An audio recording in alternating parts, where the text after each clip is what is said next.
Tirana. This is a world where magic comes alive, where people live alongside mystical creatures with magical powers. These creatures are known to all as Mystimon.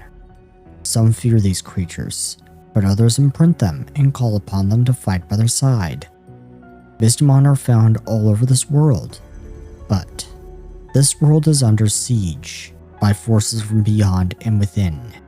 Ghosts, demons, horrific eldritch terrors from beyond this world, and an evil cult worshipping unknowable and terrible beings.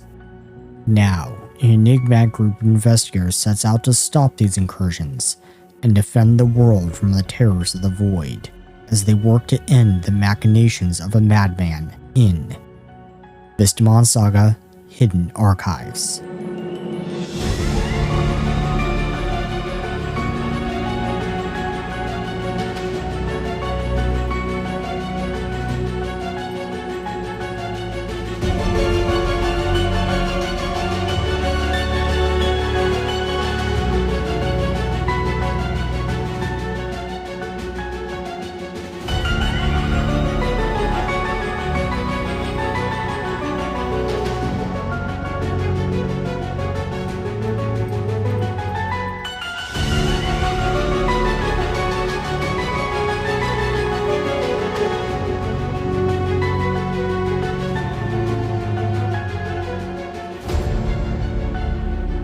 Aloha, welcome back to Mystimon Saga. This is Mystimon Saga: Hidden Archives, a Pathfinder 2nd Edition actual play. I am your host and Game Master, GM Seth. I also go by Seth R. Mitchell, this is what I'm for, and I am the writer and creator of this vast world. Today I'm once again joined by...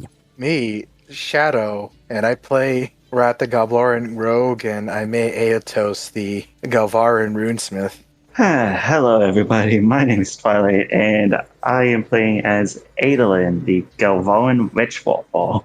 Hello, I'm Ducky. I play Willa, the Midnight Whistler Wakan, Mystimon Summoner.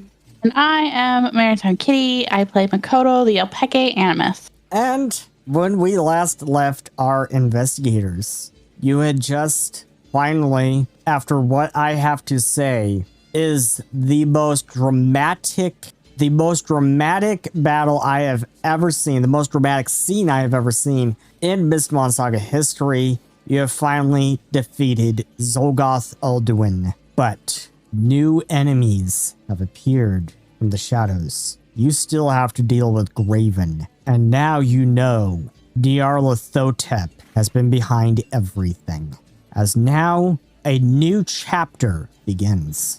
A new chapter now begins. Aranel and Rasha are standing at the edge of the dock. Doesn't have to be goodbye, says Rasha. Aranel shakes her head. No, it doesn't have to be. You can come with me, she says. She turns to them. You said yourself you have no home here any longer. You've got nowhere to go. Why latch on to Olympus any longer? Rasha turns back to the city behind them, some of it in ruins, people working together to rebuild. It's the only home I've ever known. And where would we even go? They say as they look up to her. As I heard it, you too have been wandering for a long time.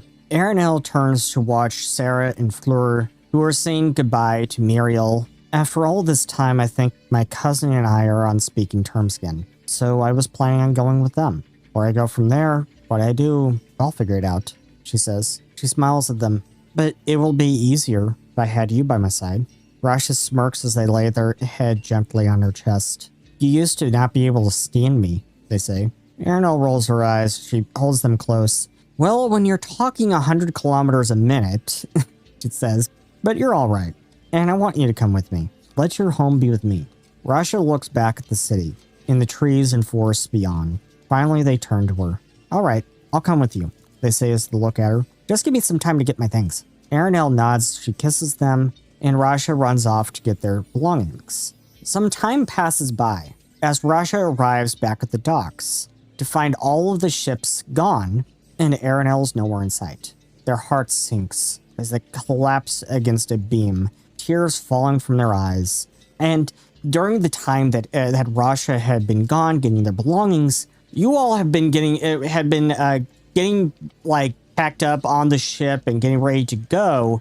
And the guy in charge of the ship, the captain of the ship, he has been trying to get everything going, but Aranel is holding them up. Aranel is holding the ship hostage. And she says, no, we cannot go until Rasha gets here.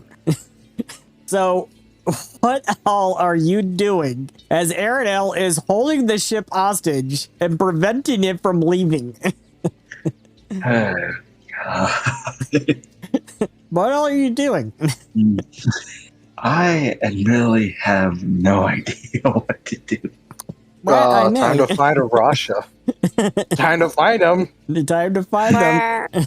Okay, so I mean, we are the hidden archives, right? Don't we investigate Yeah. stuff like this? I thought Rasha was like, wait, Aranel is on the ship. But yeah, Aranel is Rasha on the isn't. ship. Rasha, Aranel refuses to let the ship depart without Rasha.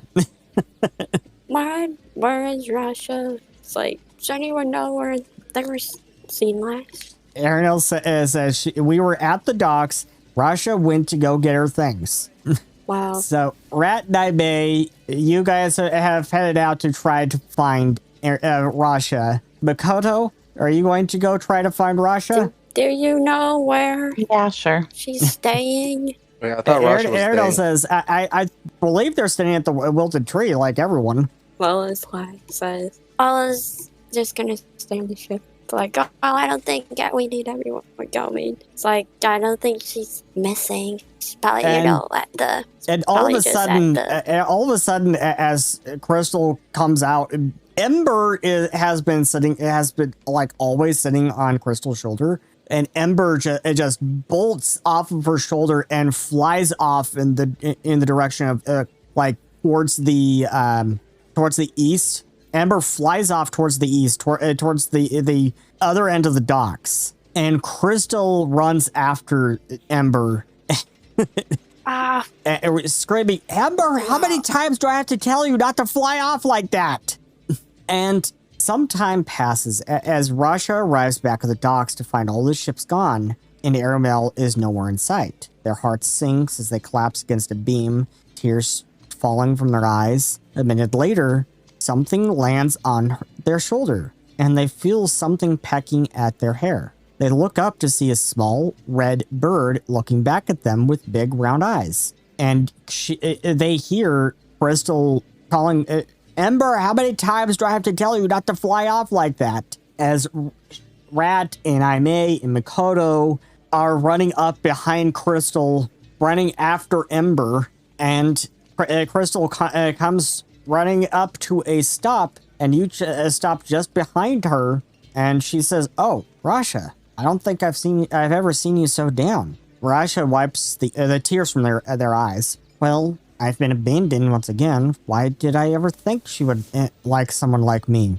They say, probably been stringing me along all along. Crystal walks up to them, kneels next to them, and hands them a handkerchief. I take it you're talking about Aranel. You two seemed quite close. And she's been holding the ship hostage all this time. Refuses to go anywhere without you. Rat, Aimee, Makoto. Goodness gracious. All right. Makoto, do you want to take the lead of this? Or do you want me to? I'm not sure what we're supposed to be doing. Oh. You were supposed to be looking for Rasha. Yeah. Because Aranel was holding the ship hostage. Yeah, and we found I know that part. You found Rasha. But yeah, and he's very, very sad. Well, they're very sad. I called you out on it. It's your turn to call me out on it. They are very, very sad. So that's why I'm asking. Like, do you want to say something, or is it cool if I say something? Or I mean, you can go. Okay, I want to be polite, is all. That's Give fine. you a chance to have your chance to speak. So what's Can I perception check to sense motive on Rasha? Sure. What are you trying to perceive? Well, this is a sense motive. I'm trying to see their feelings, emotions, like they're visibly distraught. They are visibly distraught. Oh, okay. Okay, so no need for that. Okay. Yeah. I was. Because from the looks of it and from the sounds of it, it sounds like Russia's been ditched and abandoned so many times, and it kind of sounds like they thought that Aranel was just one of those people who was stringing them along. And Aranel's the same one holding the boat hostage, Yeah. correct? Yeah. I feel bad for laughing. I feel bad. They're just being a silly little guy. Yeah. So Rat's going to stride up, his spurs clinking along the ground. Clink, clink. He puts his hands on his belt. So, what got you all sad? Aranel. What? She's probably been stringing me along all along. And she abandoned me like What? everyone else does. Excuse me? Where have you been this entire time? I was getting my things. How many things do you got? A lot. Oh, no wonder why it took you so I'm a long to clunker get of to the rocks. boat. You know what? I think that's pretty cool. You got to show me your rock collection. Actually, now's not the time to show rocks. Yeah. So, me Enter and Mario the Gun. Makoto over here were looking for you because Aranel was holding the boat hostage saying, "Oh, I ain't leaving without my precious Rasha." Something along the lines of that. Crystal says, "Look, Rasha, Aranel may have a hard edge to her, but from all that I've seen, she's also got a big heart, just like a cousin. And after all you did to help us, to help save this city and probably the world, you've definitely got a home with us. Come on, let's go home and rescue the ship from Aranel." Yeah, exactly. I mean, if it wasn't for your cool head magic thing, we probably would have gotten to Henry Corbett. It's Oh, Henry yeah. Thanks, Corbett. Rasha. I know what I said. I know what It's you gonna- said too. And Red is going to extend a hand, like, because Russia is still down, right? Yeah, Rasha is still laying, just sitting back against this beam. Yeah. So Brad is going to extend his. He is going to crouch down and then extend his hand. It's really funny because Raj is taller than Rad. Rad's 2'5". He's my short king. Seeing this, I may well say, excuse me, Gablorin, I think you're a bit too short for that. That's gonna look up. Excuse me. So as you help them up, and Crystal leads you all back to where the ship is anchored, and Ember is now landed back on her shoulder. Rasha looks back at the city one last time. My father always said I would never amount to anything, that someone like me wasn't worth it, they say. But I love this city, and I love Olympus. And Crystal replies, "If you don't mind me saying so, your father's an asshole, and you shouldn't listen to him. You helped save Olympus from a madman, and I will march right over to your hometown and give your father a piece of my mind. And I'm sure Aranel would help with that big sword of hers," says Crystal as she stops and turns to them. "You don't owe your father any real estate in your mind, so don't pay him any mind. You are who you are, and your father is wrong. You are thrice the person he is. You are worth it. You are more than worth it. All the bigotry and hate, as hard as it is, you've just got to tune it all out. They're the ones who aren't worth it. Your father isn't worth the time. All these Gobloran haters here, they aren't worth the salt. You are." Yeah, I mean, look at me. And with with politician asshole, to try to get all my kid murdered or out of Olympus. I had every chance to stab him, leaving him in that burning state house. Yeah, Politician? his campaign office, his old campaign His office. campaign office. But look at what I did. Saved his life. Thanks I got was more persecution of my kin. Yep, but he finally realized he was wrong. Yep. At the very least. So if you can realize his wrong, so can your father, Rasha, my friend. Gonna extend a hand up this time instead of down. Rasha smiles at you and at Crystal and says, "Thanks, Miss Fire Lady. Thanks, Goblin." "It's Crystal," says Crystal, rolling her eyes. "And no problem." Actually, her name's Boss Lady. Rav would snicker after saying that. "It's Crystal." "Do you have a plan of what you want to do?" Rasha thinks for a second. "I'm not sure. I think for now, I just want to have fun with Aranel," they say. "Well, if you'll consider it, with Calrune out of commission now, the hidden archives may need the assistance of a scion again in the future. So how about you join the Wayfinder Society? Aranel is free to join as well if she wants. This is Crystal. Why is Calrune out of commission? What's wrong with her? Seemed like a really nice lady. She has to save her strength for now because she doesn't have much time left with us, sadly. This is Crystal as a tear falls from her eye. Rasha recognizes immediately what she means. Oh, God, I'm so sorry. I'm sorry. I didn't know. This is Rasha. They give her a big hug. I would be proud to join your team. Sounds like fun. Your hidden archives sound like fun people. Yeah, no, they are. They sure are crazy. We are not fun people. In fact, we investigate very horrific stuff every day. Honestly, if I wasn't used to the Eldritch stuff, then the creepy stuff we investigate, I would have left. But at this point, it's like I've been with you guys for. That's how to get people to join. Hey, it's just being honest. It ain't right to tell him like, oh yeah, all we do is have parties every single Friday night. Nah. Rasha says, that's what makes you fun. Yeah.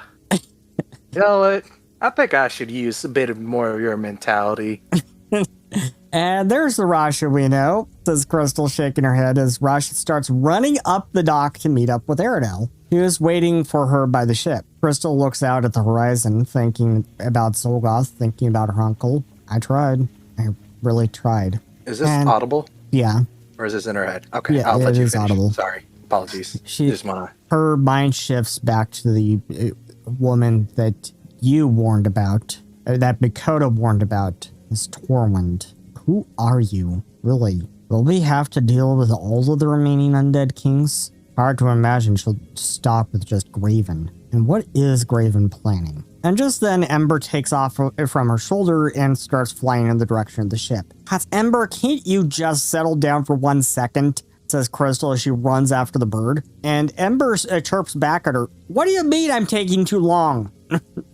And it goes like that as you all get on the ship and the ship finally departs. And later on, during the voyage home, as Crystal is trying and failing to keep from puking over the ship's railing, Diana helping her. Here, it's almond and ginger from home, cooked with some sugar. Maybe this will help, says Diana. She sets a hand on her partner's back and hands her some ginger. Thanks, Dee.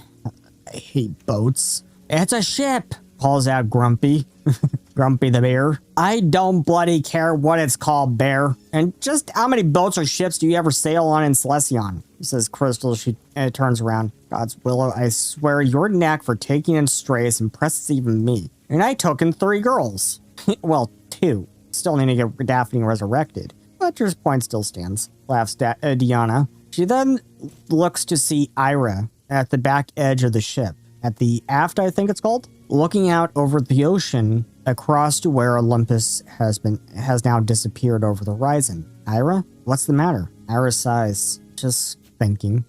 What about? Says Diana as she walks up and leans on the railing next to her. Maybe I can help. You know, I often think a lot too. Sometimes too much. And sometimes loud. She laughs. She looks to Makoto. The Dragon Lords, Frozen, Breslor, and Draclone, says Ira as she looks down at her hands. I think maybe the reason I insist Breslor isn't mine is because I don't deserve her. Why is that? You care for her. I knew that the moment I met you. If anyone deserves her, it's you, says Diana. If anyone doesn't deserve any of the Dragon Lords, it's me. Seriously, I've screwed up more times than anyone can count. You know how many times I've blown up my friends? Says Crystal, chewing on the ginger Diana gave her. And alchemy labs, says Diana. Allegedly, says Crystal. Hey, that time in the ruin, no one can prove that was me.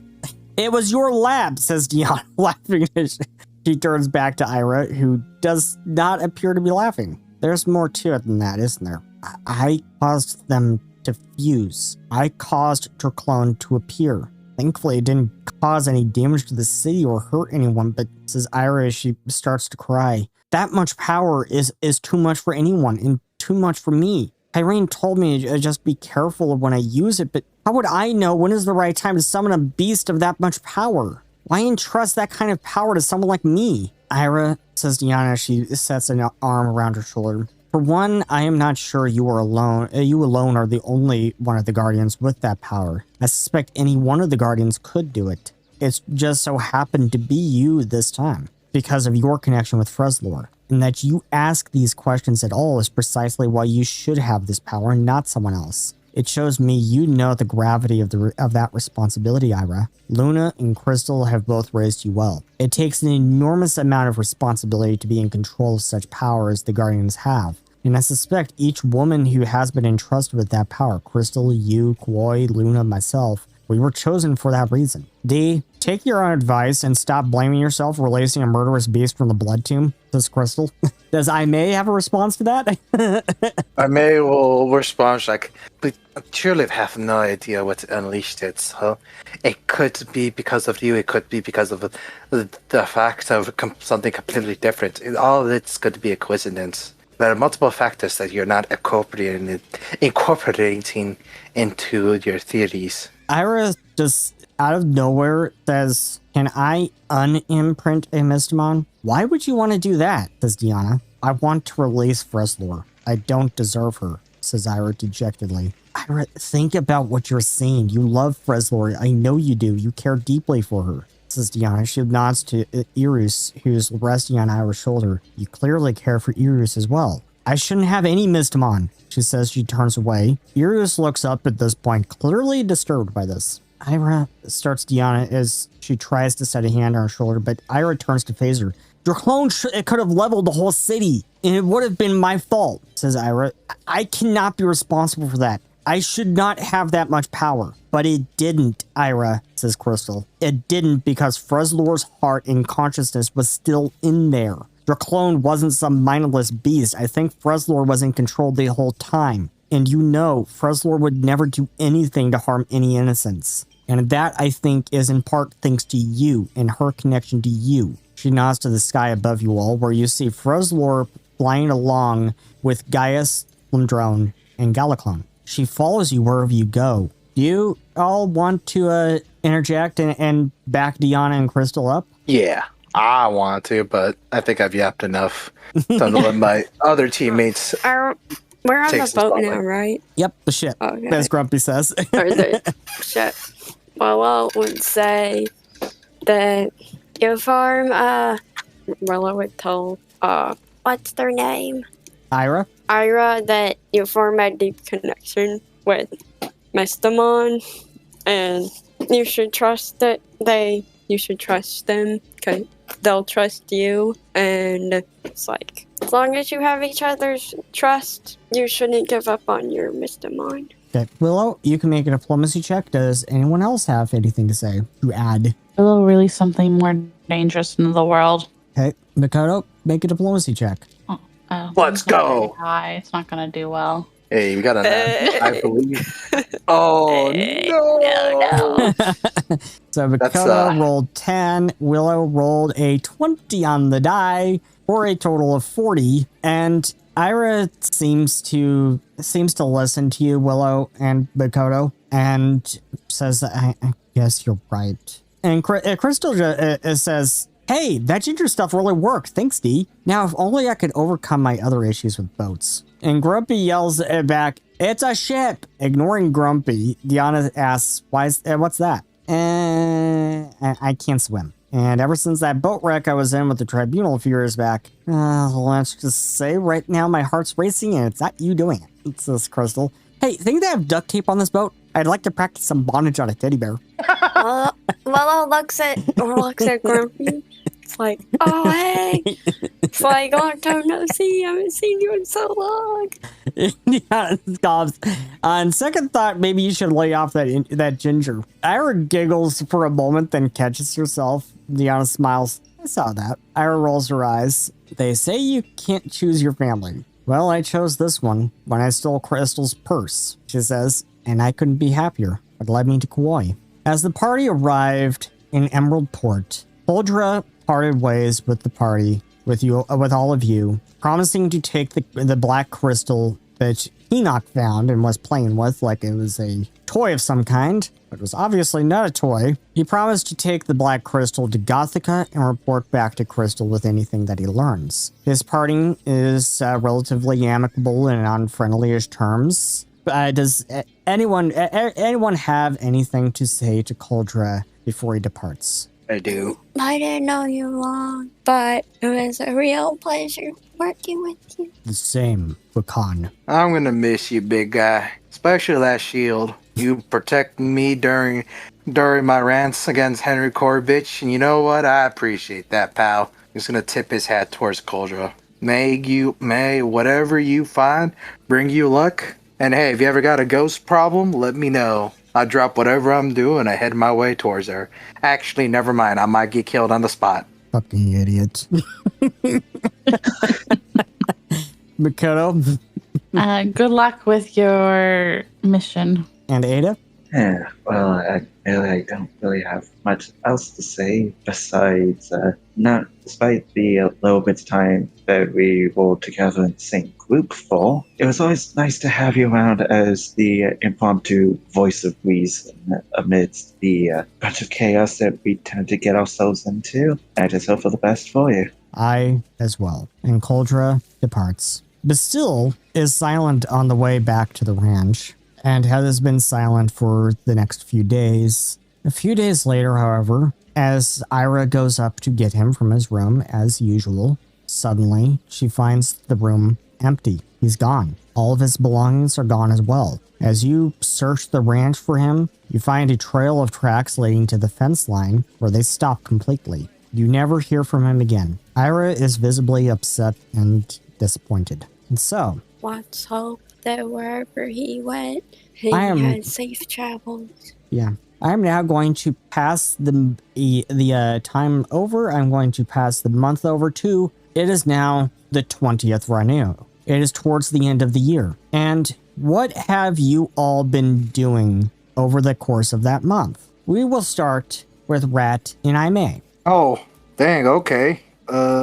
So you said that at this point I can't fully investigate the cases. You can. You can do a little bit of investigating over the past month. Yeah, okay. That's what Rat would do. May would probably be setting up all of his transfer papers from Evergreen, I think is what it was. Yeah. No. Yeah, okay, I was right.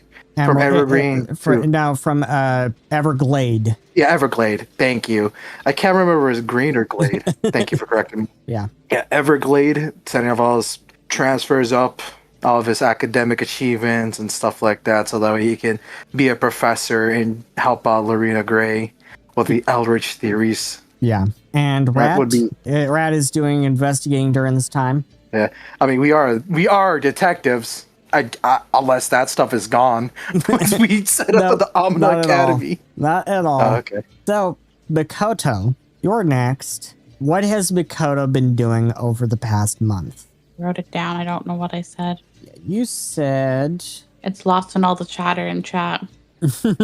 Yeah, you said you would be helping people and healing and helping spirits, worshiping your god and praying to the ancestors and doing rituals and helping Rat with the backlog of detective cases. Yes, all of that. Yeah. I have an assistant? I thought I was going to be the only one investigating. Yeah, you have an assistant. A lovely assistant. I mean, I'm sure boss, as you like to call her, would not be happy if we didn't do our job. I'm surprised he hasn't fired us yet. Ada, what have you been up to the past month? If I were to wager or guess, it would probably be kind of like a mix between training her own magic abilities and also trying to do some of her own kind of impromptu, I guess you'd say, research into stuff like dog arts or something like that. Like, basically just, I mean, hey, forbidden knowledge isn't forbidden to the whole at the very least. Yeah. And Willow, what has Willow been up to over the past month? The past month, well, Willow would be looking for Mystimon to improve.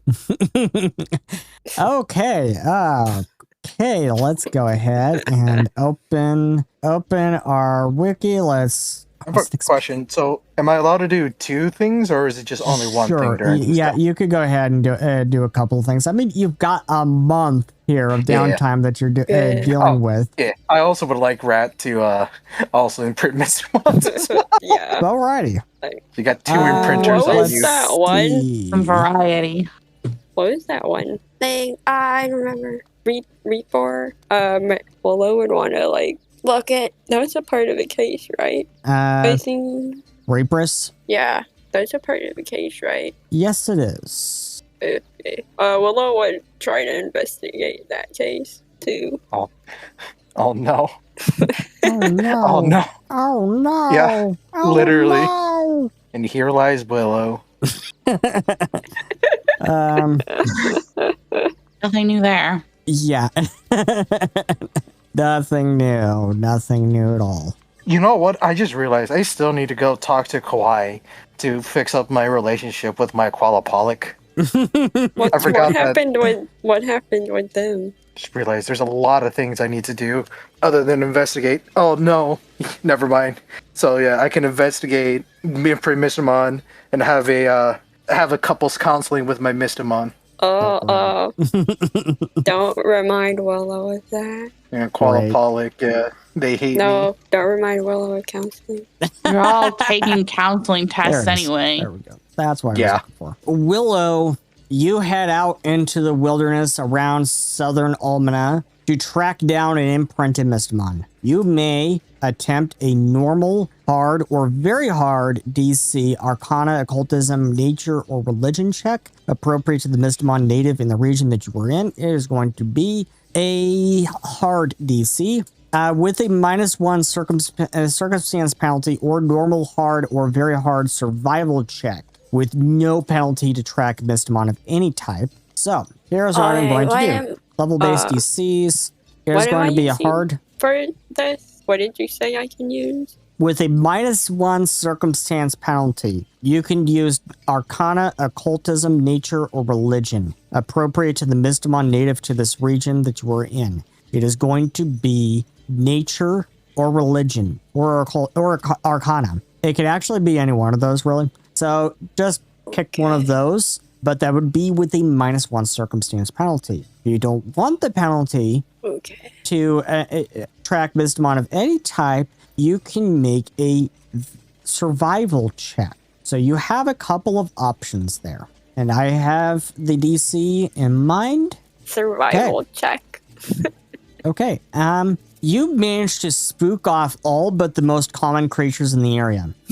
If you spend an extra day in the wilderness, I will reveal one common Mystimon native to the area, and you may attempt to imprint that Mystimon with a single normal, hard, or very hard DC, Arcana, Occultism, Nature, or Religion check appropriate to that Mystimon. Alright. Do you spend an extra day in the wilderness? Yes, I will spend an extra day in the wilderness. Okay, you spend an extra day in the wilderness. So you find a canine creature that kind of looks a bit like a coyote, and you can attempt to identify it with a nature check. So Willow at this point has not returned to the ranch, and they are camping out in the wild. This is going really great. Yeah, this is going amazingly well. Willow, for some bizarre reason, you think this is a demon. So, since you think it's a demon, you can attempt to make an occultism check to imprint it. Nothing wants to be your friend. Nothing wants to be your friend. You spook it and it runs away. No, son, come back. I'm sorry I scared you. Is it because I'm too big? No, it's because you used the wrong check. No. Because you thought it was a demon. Later you find out in research it was an abyssin, not a demon. No. The correct check would have been nature. So, Rat, you attempt to go out to track a Mystimon. I have nothing in survival. You have nothing in survival, so you go ahead and make an Arcana, Occultism, Nature, or Religion with a -1 circumstance penalty. would Makoto be with me, or would she be like, nah, maritime? I don't know. Does Makoto go with you? Yeah, that's what I'm asking. I guess I can go with as a get out of the house so we're not like stuck with our nose in the books all the time. Oh, sick. Awesome. Yeah. How good's your religion? So a camping trip with Makoto and Rat. Yeah. Our religion's Well, 24. I got an 18. Okay. So, yeah, all right then. I kind of want to see what kind of religion Mystimon are out there. So, Okay. can I have Makoto aid me with her religion? Go on right ahead. Can you aid me, maritime, please? This is really interesting. That's a 32! That's a 32. Give me a moment. Searching through the Mystimon that I have in the Mystiary currently. Turns out there's only one Mr. Mime. So it is late at night, very late at night, when you do manage to find something. It's a Hellvoud. You find a Hellvoud. I already have one, but I have a question. Yeah. Oh, this is gonna sound awful, but just know, is there such a thing as I'm not gonna say it, but I'm implying it. Is there such a thing as a Mystimon? Yeah, I guess there's no nice way of saying it. Is there a Mystimon breeding system? Oh, Like a no. baby hellbound? Because I already have one. Yes, there is. Oh, that is. Ooh, so you're saying I can have 3 hellbounds? You If I tame this one. you could breed your Mystimon, yes. Okay, I was trying to find a nice way to say it without being weird, but there really is no. Wow. It's called Mystimon husbandry. Thank you. All right, here is a religion check from yours truly. Go for it. Create an army of Hellbound. I'm a master in this style. 23. You fail. This is No. not going that well. This I is guess Will going is not the horribly. only one Wait a that minute. has bad Wait a luck. minute. This is Roll going something to horribly. back them up or something. You wouldn't have been able to aid on that and get it any better. Yeah, I just bad luck. Yeah, really awful luck. I already have a hellbound, so it's not like I'm missing out on something important. It's just a thing that would be neat if I could get another one. Yeah. Partake in a system. But anyways, so that month has passed. It is now Oh. the 20th of Ranu. And give me 1 second. Okay. What did me and Makoto found out on our investigations, or is that a wait till everything is done? I was wondering what Make me an investigate check. Make me investigate checks. Alrighty then, So let me what look at our cases- case logs. What cases are you specifically looking at? Let's look at the case log. So we have Blood Avail. Tomb, and we have Dominion, and Hyokun's Demons. Yep. And you also But let have me- available to you History of the Artifacts, which is just something that is just like passive, because Diana asked you to bring you any artifacts that you find and bring them to her so she can examine them. So that's kind of just passive. You just bring her any artifacts that you find, so she can examine them. Legend of Oak Isle is the map, the treasure map that Ada found, and the Dreamers is you learned from Stormmeyer, from Mr. Asshole, that the people he was working with are not going to stop, even if Xulgoth's team is stopped in Olympus. He informed you that you might learn more in a town in southern Almahna called Rockshar. But before you do anything there, here's a scene that took place on the ship. This is a flashback. You remember, Fleur took Luna aside. It's good that you came. I'm glad things between you and your daughter are getting better, that you've said the things that I think she's needed to hear for a long time. I do have news for you, she says. Luna looks at her with suspense. You know why Ira wasn't able to claim her inheritance? She says. Fleur nods. Luna, what funds have you been using to run for office? She asked pointedly. Luna looks confused. Donations mostly. Following the law, I'm not supposed to use my own estate money for that. You know that, she says. Fleur nods. Right, I was just checking, she says as she sighs. Fleur, what's this about? Asks Luna. Fleur shakes her head. Luna, it's just, I don't know how to tell you this. You have no estate, at least not anymore. she says. Luna is stunned. What? What in the world could have happened to it? She says in shock as she leans back against the wall. Fleur shakes her head. I don't know. That's what I'm trying to figure out. I thought if maybe you were using your estate to pay for your campaign, that might explain it. But since that's not the case, I'll keep digging, Luna. I'll figure out what is going on. I promise I'll get to the bottom of it. Luna is staring off at the wall just behind Fleur. She says, the only people with access to it are myself, my husband, and Ira. Ira couldn't access it. That's what set off this whole inquiry to begin with. My husband is dead, and I know I didn't do it. Fleur shrugs. Well, your daughter thought you dead too for a while. Luna looks at her. You think my husband could have survived the cataclysm?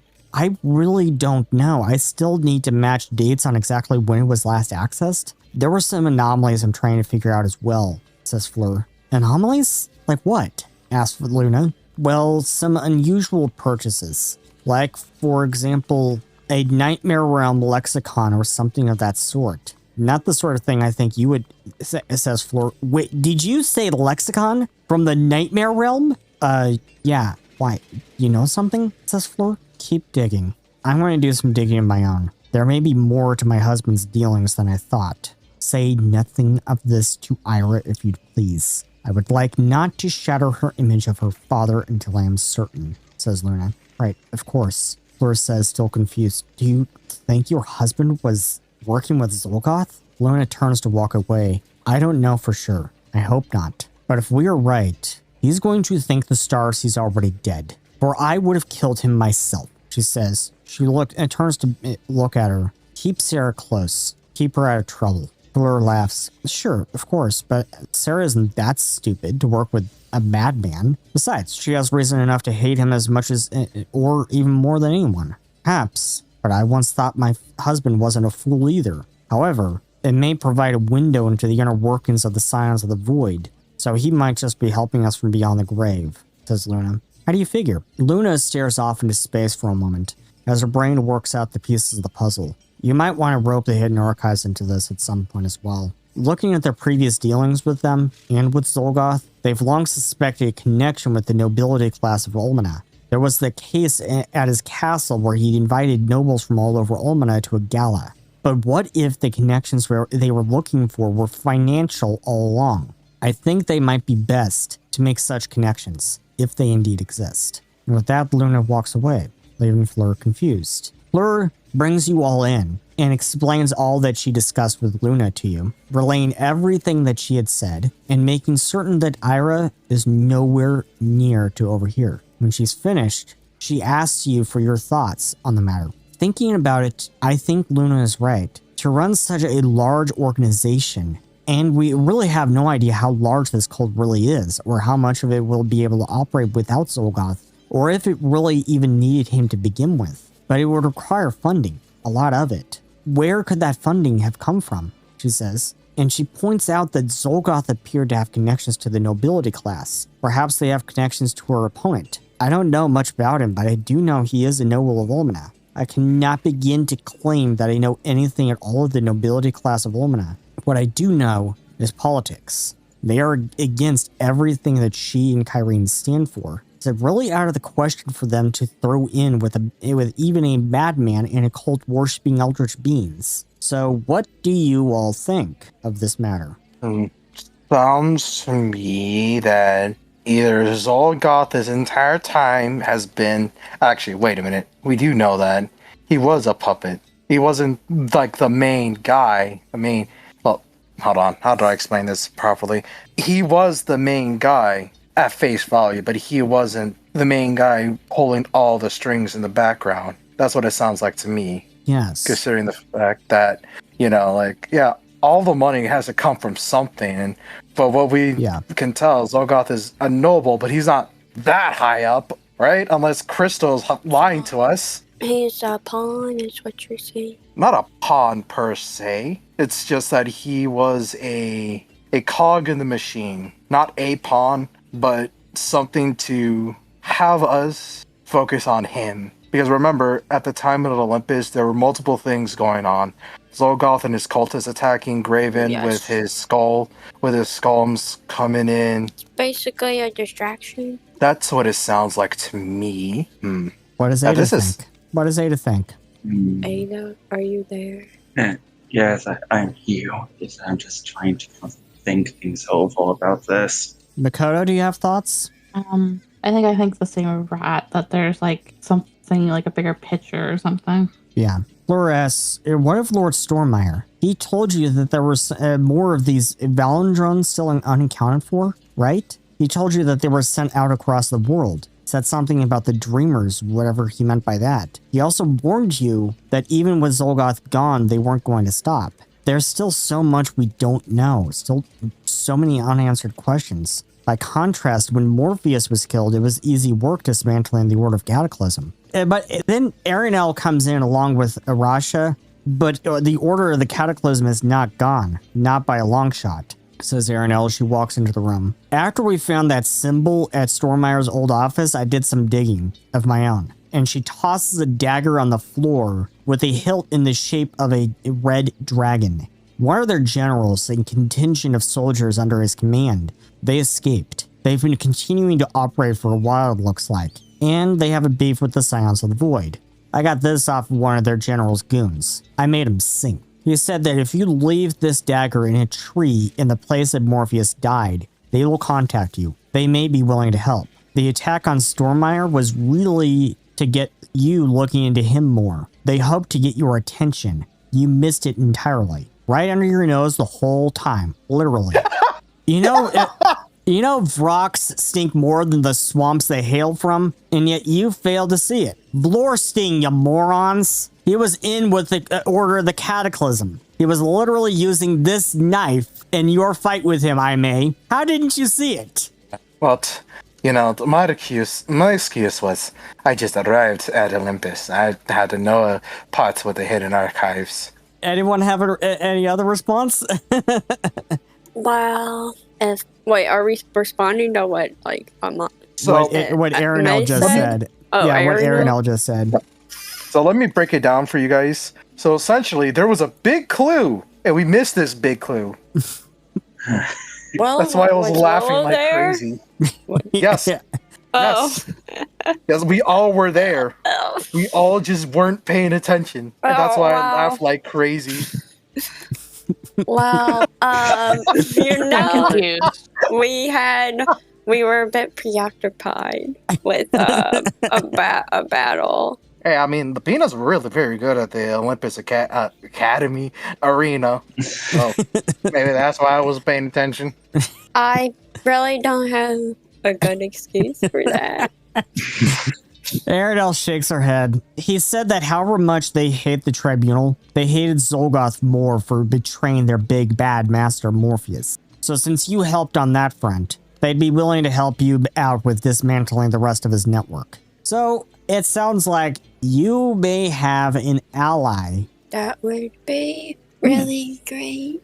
So now I am activating for you another case, the Astoria name. Another case. I like to imagine that Seth has been waiting this entire time to show off this, but we have not investigated this at all.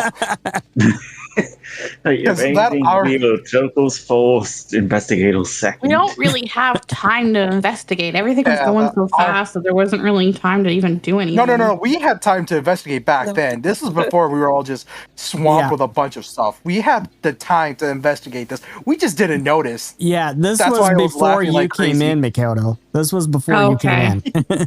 So it's not my fault. Yeah, this is when we had a bunch of free time. And that's why I was laughing like a maniac. Because I was like, wait a minute, are you kidding me? I was like, man, this is why I wanted to investigate the cold cases. Yeah. There was more there that you missed. Yes. And I felt like Anyways. the RNL line. You guys, this is right under your nose. That felt like a personal attack on us. Maybe I'm reading too much into it. So, Yes. well, you know that Aranel has a hard edge to her, and that's just kind of a part of her attitude. Yeah. No, I'm saying that you're using RNL. She doesn't really mean to attack you personally, but she's got a hard edge to her that's just part of her attitude, part of her personality. but she doesn't really mean to attack you personally.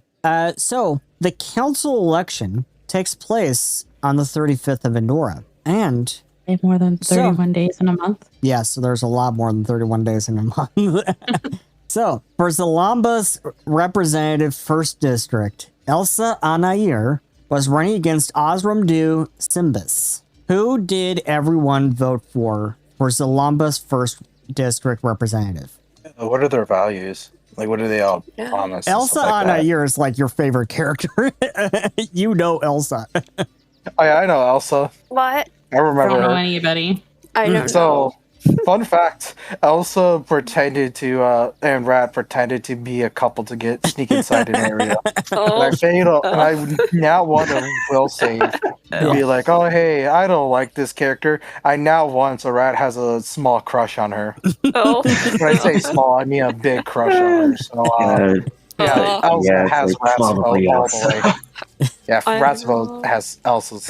I don't know who any of these people stand for. Elsa, it really stands mainly on the side with Kyrene and Luna. She really kind of stands for more of the values that you stand for. Osramdu Simbis, their main concern is with the country of Zalamba. They don't really care about the rest of the world. Their main concern is with the country of Zalamba and the economic prosper of the country of Zalamba. What about your own country? So, for Zalamba's representative 1st district, Elsa Anair is victorious. Zalamba representative 2nd district, Irzaba Sahir is running against Kurmamu Sinai. Kurnamu Sinai is victorious. Almahna representative. I like to think that Willow doesn't know like who any of these people are. Yeah, I'm confused about They this whole don't- thing. You never met Irzaba or Kurnamu. Like, I like to think that they don't know anything about like politics, so they But- just like didn't vote. So Zalamba's representatives are Elsa Anair and Kurnamu Sinai. Yeah, Almahna. I forget, but Almahna representative 1st district, Irene Kamuya, was running against Xulgoth Alduin. Oh, Xulgoth Alduin has What? dropped out. elf. But- due to So it's like, unforeseen what? circumstances. Yeah, but Yes. even without that, Irene Kamuya's vote numbers were so far ahead of Xulgoth that Xulgoth didn't stand a chance at all. Kyrene got about 90% of the vote. Oh, wow. Doesn't So- she drop out because she's sick or whatever? No. Kyrene is going to hold the position for the period of 1 year. So Kyrene was victorious, obviously. And Yes. Xulgoth dropped out. So Goth would have had 10%.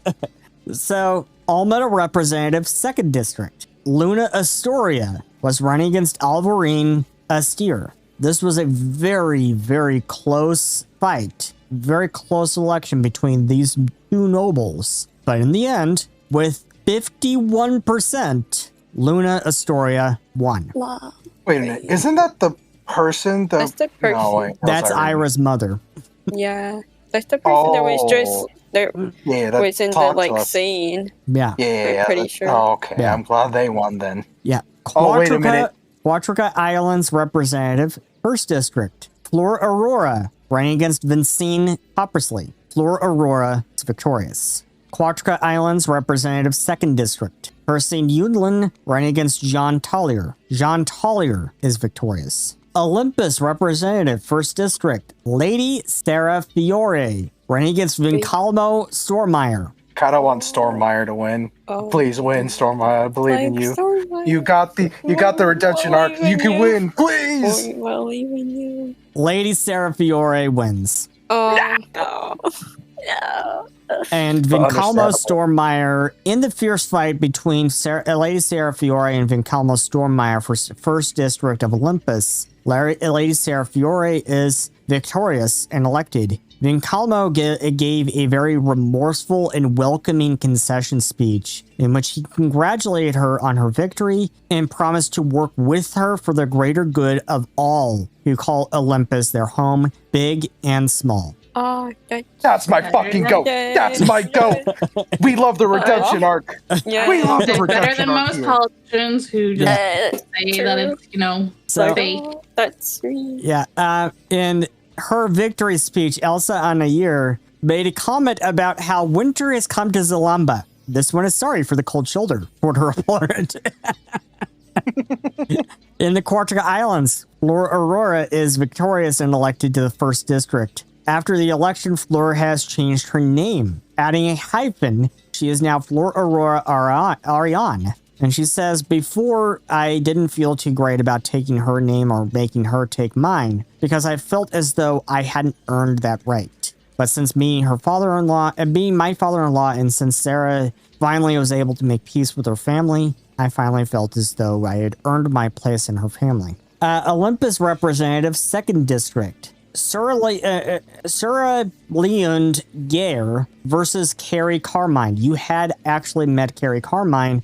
Her big thing was fighting for the Pro Battle League and the championship games and all of that.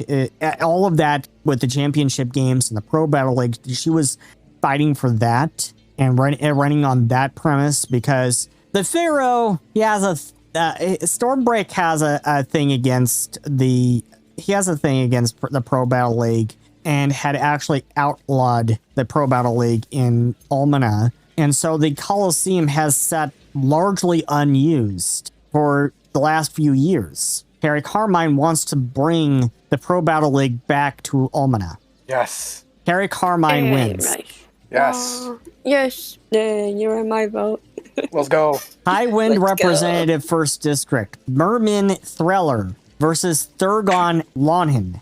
Mermin Threller is victorious. Highwind Representative 2nd District. Miesland Duricher versus Kisvia Madale. Kisvia Madale is victorious. Atlantia Representative 1st District. Gorag Flavinus versus Vera Bradis. Vera Bradis is victorious. Atlantia Representative 2nd District. Oriandra Ulpius versus Hosfat Huka. Oriandra Ulpius is victorious. Ocean Kingdom's Representative 1st District. Kagas Jahranath versus Mier Avaloth. Mier Avaloth is victorious. Ocean Kingdom's Representative 2nd District. Dolinan Hunamoth versus Winrin Dolmalvoth. Very difficult names to pronounce, as is the case with Alcife. And Winrin is victorious. So, the elections have taken place, and I am now going to pass the month. And it is now the 20th of Marive, 2744. So, we have now passed New Year. It is the new year, finally, and you had a very nice holidays. We don't even get to roleplay buying Christmas gifts or anything. Do you want to? Go ahead. No, right. I was teasing. Don't ask questions. Seth will be like, "You want to do that?" I mean, Go on right ahead. I'm not opposed Go on to right it. ahead. It's whatever you guys want to do during your downtime for that month. Yeah, I think Rat, there's a little get together. Rat would probably get not buy things, but he would personally try to what's the word? Am I training crafting? I knitted everybody's scarves. I have a +4 in craft. You know what? I want to make a crafting check. Sure. I have a +4 in this. Right. Sounds amazing. I like to imagine Rat has. Do you want to story point that? No. This is exactly what I wanted. I was hoping for a now one, but this is perfect. So I like to imagine Rat. He rolls a 6, by the way. Yeah. He cuts up he and Nugent and the other goblin, Don Grox. Lauren, Don Grox, his buddies. He's like, "Hey, can you guys help me out and gather some wood real quick? I want to make a little present for everybody that hit an archive." Yeah, they enthusiastically help you. Yeah. And once the Christmas party is there, Can there's gonna be help? No, this is all a surprise. This is all a surprise. Okay. This is all a surprise. So during come up with their own gifts. Yeah, everyone has to come with their own gifts. So yeah, Rat, after finishing up all of those gifts, you see a giant pile small items the size of like a smartphone wrapped up. Oh my god.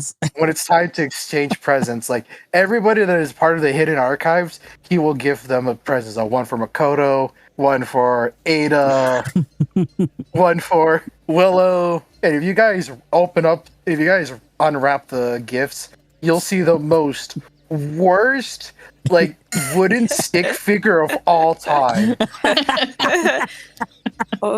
Willow would say, "Oh, you do that, but it's I love it. It's the best gift or the only gift I've ever received." Hey, Yeah, Deirdre, it says, Willow, you're lucky that you didn't just open another void gate by opening that present. Don't have to remind me of that. We have to remind you of that in order to make sure you don't do that again. It's not my fault. I thought it was a present, okay? It's still floating around. It's still out there in the world. Yes. I almost It's killed gonna attack it. us at any second.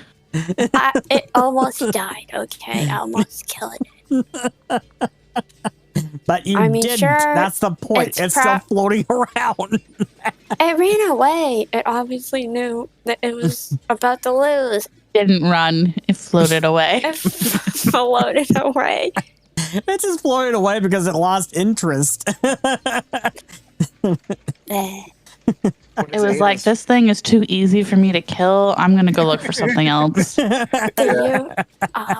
What is everyone's reactions to Rat's shittily made like doll?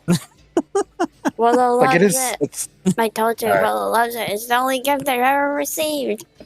oh, sorry, I meant everyone else other than Widow. My bad. Like Ada, Boss Lady, Rasha, like everyone that's joined up in the hidden archive. And Crystal looks at it and is like, awesome. I guess I'll put this on my desk in my office. You don't have to patronize me. Thank you, I guess. No, that's not canon. Though. When he says you don't have to patronize me, that's not canon. He looks up to Crystal, gives her a big old thumbs up. Thought you might enjoy it.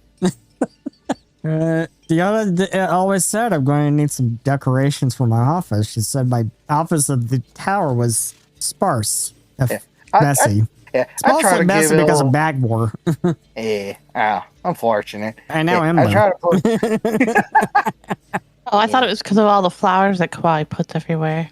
Oh, that was her. Literally, that was literally her, everywhere. Back at the wilted tree, that was her. I mean, who else could it be? Oh, I thought you Good just had a secret admirer. Good point. All right, now to hear Makoto and Ada's reaction to this super awful wooden doll. What is Makoto's reaction? I say thank you for the gift. It looks like you put a lot of work into this. It is very, very badly made. There's a lot of dents and scratches on the wood. So, yeah. Well, practice makes perfect. And I mean, you had like they'll be 6 even or better 7 next year. You had like 6 or 7 chances for practice here. 6 or 7 different attempts or something like that. But maybe like 10 attempts. What's Ada's reaction? What is Ada's reaction? Well, first things first, it does look rather adorable despite how rough it is. I'm guessing that it was your first time working with this type of material? Oh, I've actually been working with the wood ever since I was out on the road. Well, either way, for first time, not that bad. It's not my first time. You're being overly nice, Ada. At this point, Rat is kind of like, it is easy to say that he's like a little sad. Ada doesn't. He's like, man, and since this is a fail nice. forward type of check, it took you weeks to do this. Literally, yeah. the first draft of these dolls were awful. Because he tried to make each doll try to look like the character he's giving them. So, for example, the Ada doll, it kind of has her, like what's supposed to be like her little leash that Rat gives her, but it kind of looks like God. kind of looks like a big furry fox. He tries to give Makoto like a cool shrine maiden robes on, but it looks like a giant poofy dress. For Willow, he tries to make a cool, like, cute Rakan figure, but it just turns Willow into a giant monster. For Crystal, he tried to, like, make her look into, like, a most refined regal thing, but it kind of you had the most. It was Willow. You had the most trouble with their mouths. You made their mouth look like it was full of razor sharp teeth and everything. Yeah. That's what you think I look like. Trying to make her smiley, but instead it was pointy teeth. He tried to give Makoto like little fox ears, but they look like giant nerd glasses. For Crystal, like he tries to make a nice ember thing, like it's always on her shoulder, but kind of looks like a giant rock. He makes Crystal looks very. It looks like Crystal's a man. Okay, Rat, you're gonna have a story point. Hey man, I like to, because Rat cares a lot about the Hidden Archive, so of course he would try to spend the entire month of like the holidays to try to make the perfect gift.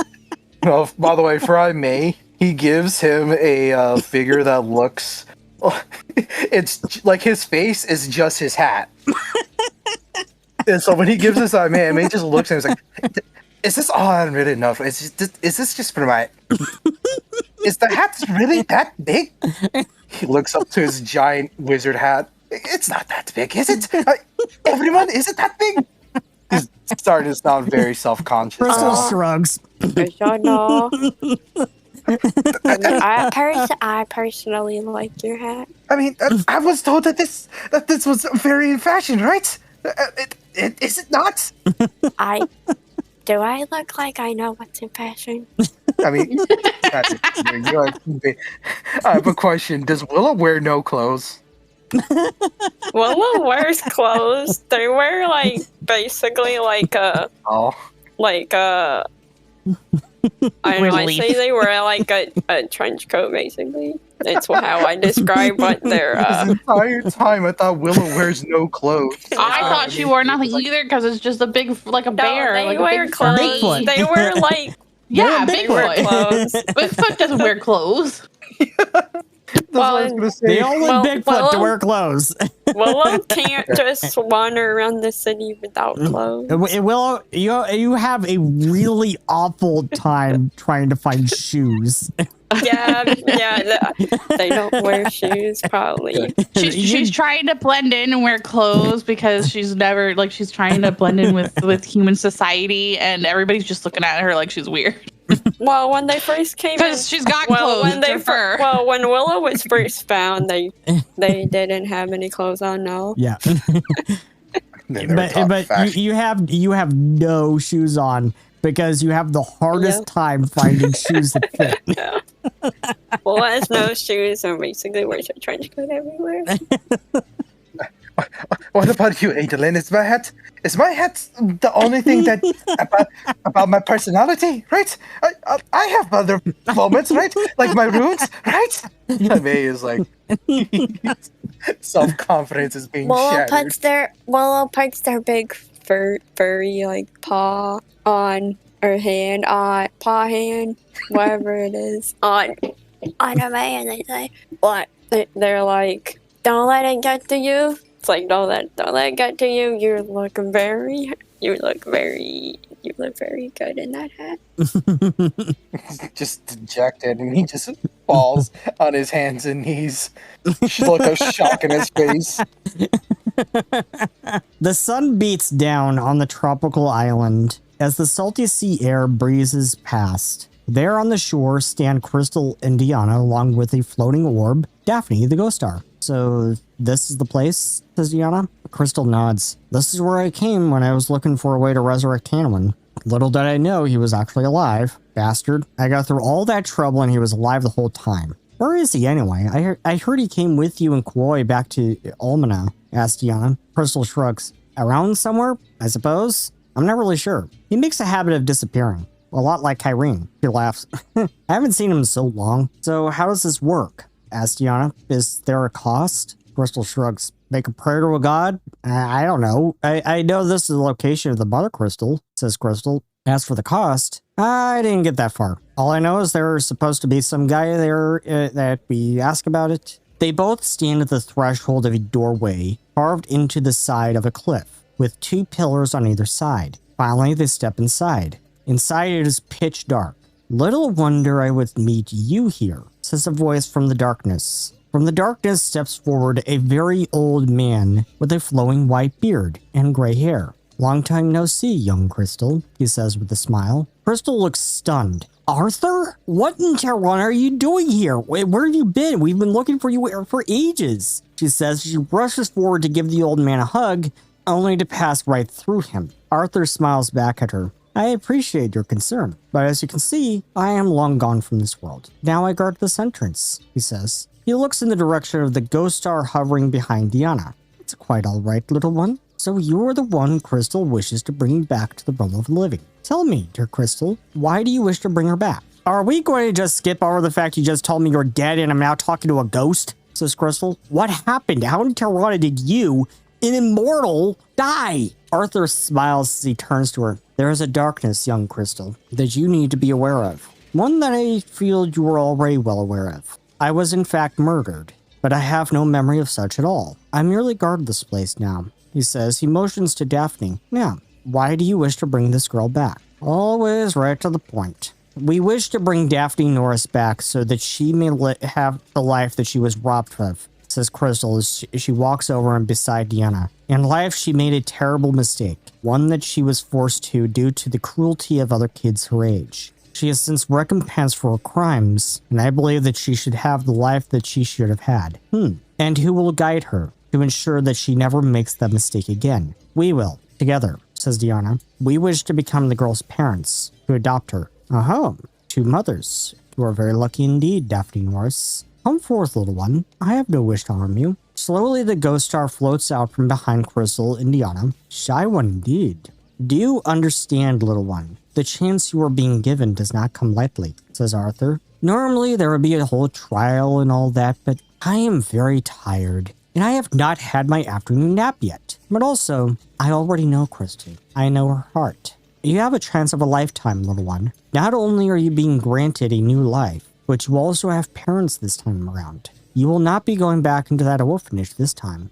Do you promise to make the most of this chance you are being given? The ghost star takes her teenager form in that moment, as she nods to him and signs to him, I promise. She looks back at Crystal and Deanna and signs to them. Thank you so much for this chance. I still don't know sign language, says Crystal. Barely started learning. Deanna laughs. She said thank you. Arthur nods. It's quite all right, little one. Now, let's make you whole once more, he says, as there's suddenly a flash of white light. When the light clears, Daphne is still standing there, but Arthur is not. Arthur, where are you? asks Crystal. A soul for a soul, dear Crystal, says a voice. I have granted my life spark to Miss Daphne Norris. I now pass on from this world. Make the most of this second chance, Daphne. Daphne walks toward Crystal and Deanna, looking at her hands, looking down her dress. She signs excitedly. It worked. I'm me. Thank you so much. I promise, Mr. Arthur, I will make the most of this life. Thank you. Before running forward and hugging Crystal and Deanna.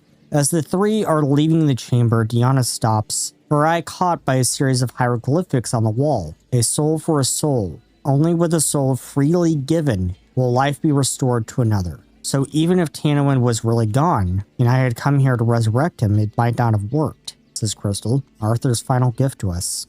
She says she looks down at Daphne. She smiles up at her before giving her a hug. Crystal looks at Deanna. So how does it feel to be a mom? How do you feel? Says Deanna with a smile. Come on, we should head to the shop. She'll be needing more clothes and stuff, obviously, and supplies for school. That's right, we can enroll her in the academy. Lead the way, says Crystal with a smile as she kisses Deanna. But as they get some ways away from the entrance, Crystal looks back for a second and suddenly stops. She stares in disbelief as the entrance is gone. All there is now is just a cliff face, with no evidence that there was ever being a cave or doorway there at all. I'm not dreaming, right? There was a doorway there just a second ago, right? Deanna ponders this for a second. Yes, there was. But have you heard the legend, she says? It only appears to those who need it and are worthy. And also, there's a reason the mother crystal has never been found. It moves. Think about it. It was in Moona before, then it came here to the shore of Paruma. Who knows where it's moved to now? She says she turns back to Crystal. But this is a gift we've been given, that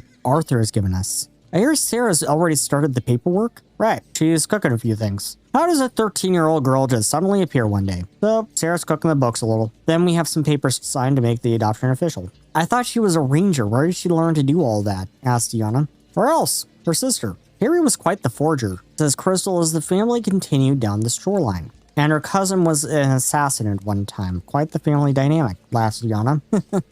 Yeah, it must run in her family. Laura should be prepared for when they have kids. Then both women turned to see Daphne between them snickering. Daphne signs, and this is the family I've chosen. And I couldn't be happier. I still don't know sign language, says Crystal. Really now, Crystal, how long has Kawhi been teaching you? She said this is the family she's chosen and she can't be happier. A few weeks. Not everyone learns languages as fast as you. Suddenly, Jack the Penza appears, bolting ahead of them as Daphne runs after it. I'm late! I'm so very late, says Jack the Penza. We'll have to get used to that too, says Crystal as she starts running after her. Deanna laughs as she starts running too. Be glad, Crystal, that she chooses fairy tale characters and not horrific monsters from the void. Don't give her ideas, screams Crystal as Ember takes off from her shoulder. Ember, you get back here! Why don't you just dismiss Ember to the flow, calls Deanna. Because she hates the flow, just like her mother. Deanna looks at her incredulously. Hates the flow? A Mystimon that doesn't like the flow? How odd. Crystal shrugs. What can I say? Macro was weird. And Ember is even weirder. Ember! Daphne, don't run too far ahead. Daphne signs back. I want to see the world! Give her a break, Crystal. She's just been brought back to life. Let her live a little. Crystal smiles. I see what you did there. And as she looks around on the beach, for a brief moment, there on a cliff, she sees a Gelvarn man with a bow standing atop a cliff, looking down at her. But when she blinks, gone. She shakes her head and follows along after Deanna, Daphne, and Ember. Just as they make it back to the dock, she spots an arrow sticking out of a post with a letter attached to it. Curious, she takes the letter from the arrow and unrolls it. Crystal, we both know we were never meant to be. Instead, I was only holding you back from the one I knew you really loved. I may have guided her way to you, but you both found your way to each other. You and Deanna look good together. I will keep watch over you all. Guide and raise Daphne well. And congratulations on your new job. Farewell, Hanowin. For a moment, there is a tear in her eye as a realization hits her. She quickly looks around, but there's no sign of him. She looks back at the letter and she notices a line she missed. Yes, stop looking for me. I'm fine. I had to leave for you to blossom into who you are truly meant to be. There's a darkness coming. We all missed it. Chloe has been warning us for years. Do not trust Mrs. Torwind. She is not who she says she is. Crystal thinks back on what the Dreamlands expedition reported. Nyarlathotep. Tinowin, you knew? She looks back at Deanna and Daphne as they're laughing and joking together at the edge of the dock. What does he mean? Chloe has been warning us for years. She thinks back, and one phrase Chloe has repeated time and again sticks out in her head. As her eyes go wide, the dark is coming. She's known all along, and we ignored her. After some time, she joins Deanna and Daphne at the edge of the dock, as Ember flies up and lands on her shoulder. She smiles down at Daphne as she pulls Deanna aside. I need you to cross-reference a phrase in the history books. The dark is coming. Does it have anything to do with this dominion? And pull up whatever you can find on Nyarlathotep. Deanna looks at her with surprise. Crystal elaborates. It's Koi. This is a phrase she has repeated time and time again. And every single time we've ignored her and tossed it aside. First the tribunal and then the hidden archives. I think she's known about this dominion and maybe Nyarlathotep all along, and has tried warning us, and we just never heard her cries. Deanna purses her lips. Not so much the naive child everyone thinks her to be, is she? I could tell just by talking to her. She is wise beyond her years. She knows far more than she lets on. Maybe we all can stand to listen to her. You're right. You are so right, says Crystal sullenly. I'm ashamed to have played a part in ignoring her cries. I will talk to her. Diana smiles, she kisses her. Honey, looks can be deceiving, just like Daphne's illusions. I think Khloe just has difficulty with expressing herself, so she does it through her flowers. She says, back in Gothica, before my family moved to Almahna, I had a little brother. He didn't make it, but he was also the same way. He had difficulty with expressing himself and with reading situations. He had a worse time of it than Khloe, but his way of expressing himself was with symbols. So you can say I've always had a thing for hieroglyphics. Crystal's stunned at her admission. I'm so sorry, was it the Gola? Diana only nods slowly. They really didn't want people leaving. Anyway, talk to her, but also have Ira along. She seems to be able to understand her. It's like they have such a deep connection, they know what the other is thinking. And with that, we're going to go on a short break for about 5 minutes. This has been a production of Mystimon Saga Studios. Mystimon Saga is copyrighted 1995 to 2025 by Seth R. Mitchell and is licensed under Creative Commons Attribution Non-Commercial Share Alike. The theme music used in this production is Shattered Glass by CJBeards. It is licensed under Creative Commons Attribution. Ambience and other music used in this production was provided by Tabletop Audio and is licensed under Creative Commons Attribution Non-Commercial Non-Derivatives. Pathfinder 2nd Edition role-playing game is written and distributed by Paizo. If you would like to learn more about Mystimon Saga, visit world.mystimonsaga.com.